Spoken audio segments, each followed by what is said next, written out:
I grew up with that story, even though John Pertwee was my doctor. All that sort of lore about the program started small and then the Daleks came, and William Hartnell was always playing sergeant majors, and then this part changed his life. And I've kind of grown up with that like a bedtime story in a way. So I wanted to do all that for those reasons, but also I suppose to present it to an audience who don't know those things. Principally, it is a human interest story, and particularly for William Hartnell, his journey. The resemblance of the principal cast is really quite astonishing, but it's really not cast according to resemblance. We got absolutely the right people.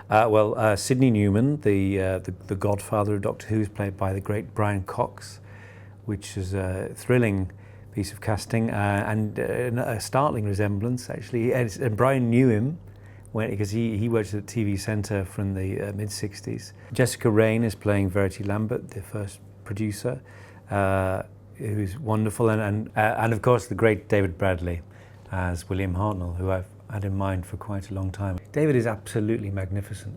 The journey of Bill Hartnell from a crusty, grumpy man into a sort of Pied Piper figure. He just does it so brilliantly. I tweeted a picture of David. It's the only picture I tweeted from the set, and it was a monitor shot. And the responses were just saying, "How have you done it?" There's literally just David's eye. People just think, "You've made him look like William Hartnell." Goodbye, real world.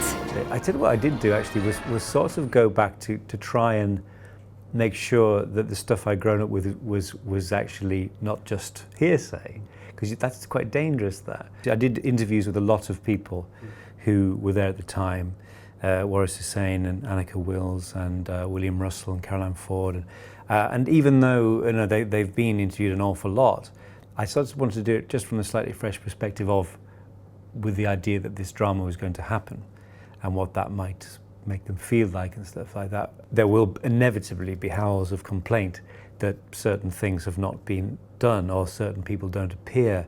But in a 90-minute drama, you have to concentrate obviously on a few people. In the first draft, the creation of the Daleks was essentially the B story, because I've always been fascinated by the weird disconnect between Terry Nation and Ray Cusick and their respective fates. Essentially millionaire Blue Peter badge but it's its own story really, it's its own film, and in the end there just wasn't room. Mervyn Pinfield is a major character in it, but he sort of absorbs David Whittaker. Absorbs!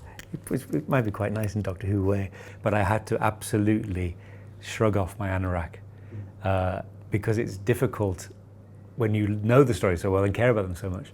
But I had to really hone it down. People think I'm an arch nostalgist, and I'm really not. The Tudors, the Elizabethans, thought that nostalgia was an actual disease. And I think there's a lot in that.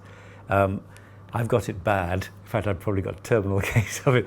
But at the same time, I don't think you can keep on like that. There's obviously something very special about the very beginnings. And of course, it would be rather pleasing to do the Patrick Troughton story and then John Pertwee, but it's a question really of where you stop. I suppose maybe in 50 years' time someone will make a story about the filming of An Adventure in Space and Time, which is a weird thought.